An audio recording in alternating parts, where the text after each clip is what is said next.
the HSC process, the easiest way to pretty much sell anything, regardless of the sales cycle, the size of the sale, or the platform, however you're doing it, the channel. And so today I want to go a little bit further into the first step of that. We talked about how the H stands for hook in HSC. Then we've got story and close, and we'll get to those later, maybe in a later video. But so today we're going to talk about the hook. And so the hook is the first part, and these first two, this is about marketing. And what is marketing again? We talked about yesterday. Marketing is about changing someone's beliefs. And in the case of sales, it's changing somebody's beliefs to be more friendly, that they believe, so that they're more interested in parting with their money because they believe they're getting more value than they are with the money that's in their pocket. And so that's what we want them to believe. And so the question is, how do we get them there? And so the first step in this process is about getting their attention. And that's what the hook is all about. A hook is a way to break that pattern in somebody's brain. Think about it. If you've ever talked on the phone with a friend or a colleague or whoever, and you can tell they're multitasking because they're listening to you, but they're not really listening to you. Because then later on in the conversation, you'll say something and you'll realize they didn't listen to anything you just told them. It happens all the time with some people I know. And, that's because we didn't get their attention. They weren't engaged enough in the conversation. Their brain had something else, some other focus. If you're talking to somebody in person, their eyes glaze over, you can tell they're not really there, on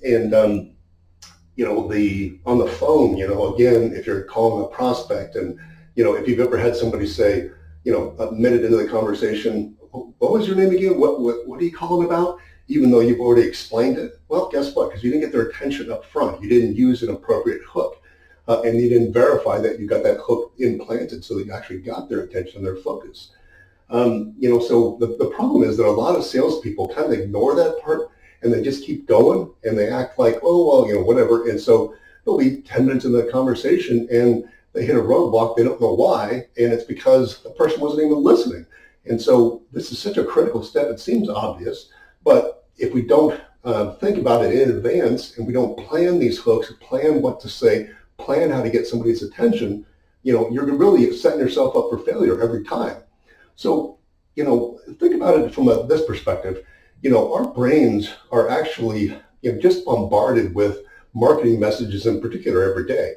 I think it was, this had to be at least 10 years ago, I read that, our brains see like 5,000 marketing messages a day. And, in the age of the internet and everything else going on today, social media, et cetera, I can't even imagine what that's like. So, so it's got to be maybe in the tens of thousands. So our brains need to figure out a way to filter through that. And so, as in sales and in marketing, we're trying to get through to get somebody's attention. We're competing with all those other messages. So we've got to do something to get their brain, that can filter, because it's that old reticular activating system. You buy a blue car and all of a sudden all you see is blue cars or cars. And so it's the same kind of thing. We've got to figure out how to get their brain to pay attention to us and what we want them to think about, not all the other, stimuli that's around them, So, and we can't sell somebody if, they're not listening to us. So, if we've got, there's really two components to the hook. Where's my fancy eraser here? The first is what I remember first time I heard this, I think, was Tony Robbins talk about a pattern interrupt when it came from, probably not even spelling this right, a pattern interrupt when it comes to NLP, or neuro-linguistic programming, about how the brain, you've got to get the brain to basically stop. And, that's what we're looking for is some way to get them to say, what, huh? Where that kind of sudden, where the brain just kind of, freezes up for a second and then suddenly gets shocked out of whatever it's thinking about, whatever it's focused on, and focused on what we want it to focus on. So, what's a pattern interrupt? Pattern interrupt, again, is, something that shocks them. So it could be something that's, funny, something that's, out of context, doesn't make any sense. It could be something that's scary. It could be something that, and you got to be careful with this one, but it could be something that's even offensive. So it's anything that is going to kind of jolt the brain out of that normal focus that they're in.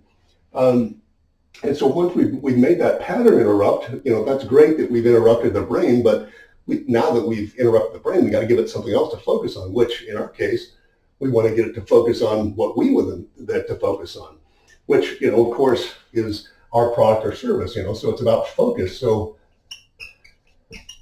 we've got to give them kind of guide where we want that pattern interrupt to lead. So we want this focus to go to our product or our service, or at least, in the direction that we want, in the direction of the belief that we want them to have. Because again, the belief that we want them to have is that whatever it is that we're selling is much more valuable than the money that's in their pocket and the money that they're willing to part for it. So we want them to think, geez, why wouldn't I want to buy this? Because this is so much more value than having the money in my pocket. I really want this thing.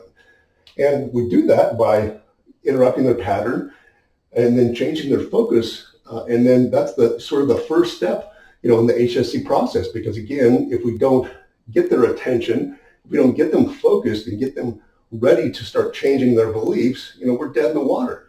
So, this works again in any situation. You think about it. For let's say you're selling something online, a $27 widget, whatever. You have a sales page. A lot of that has to do with the copy. The headline. You might have a headline that's funny. It's out of context. Doesn't make any sense. It's scary.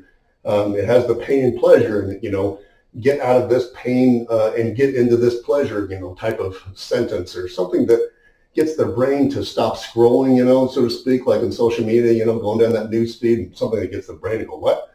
Those types of things. When you're on the phone, let's, an example, years ago in our company, we used to do a lot of cold calling for the healthcare industry, group health insurance at the time. I think this was right at the time Obamacare came out, and there was all this confusion because the program kept changing and everything, and small business owners were like, am I going to get fined? I don't know what to do. And, it was all these rules and everything that kind of changed and shook things up.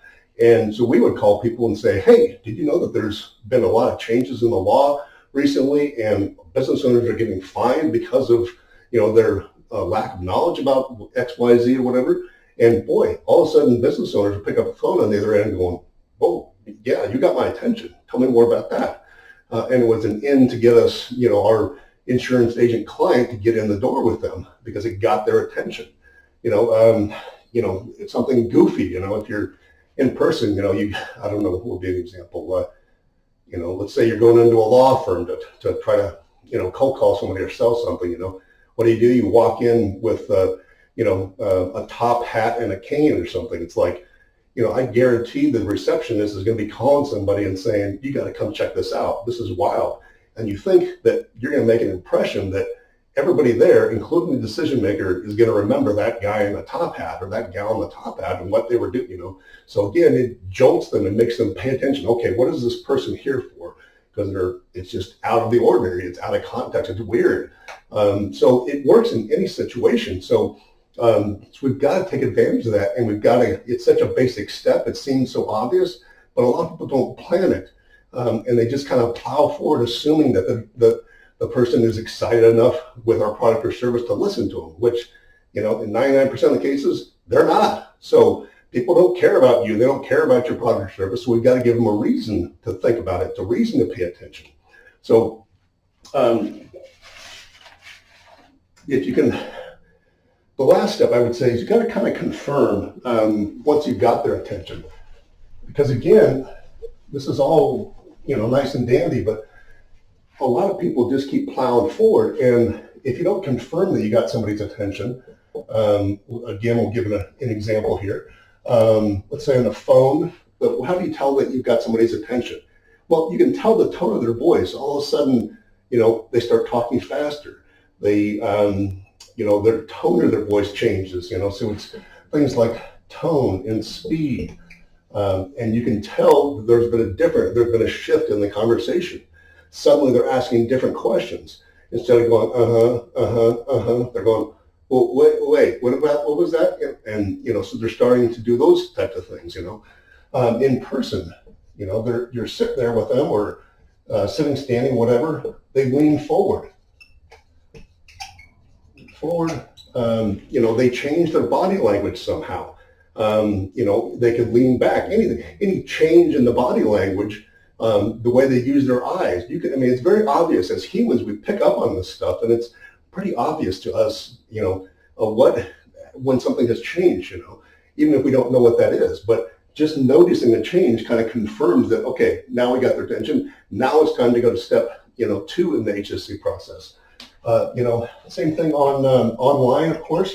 Obviously, you're not looking at, the person right there in the face-to-face. You're not talking to them. But so how do you do that? Well, maybe you look at their behavior, because their behavior online is what tells you what they're doing. So maybe they scroll further down the page. Maybe you got one of those things with a heat map on it that shows which part of the page that they're hovering their mouse over, or they click the button to get to the next stage, in the funnel that you're putting them through or something. So just basically you're getting feedback to see, to get that confirmation that you've got their attention. And then, and only then, do you want to start into the HSC process, because if you're not doing it then, you're just totally wasting your time. So I hope this was helpful. If it was, please subscribe to the channel. We got a lot of great stuff on here, and share, subscribe, do all that good YouTube stuff. And I will see you on the next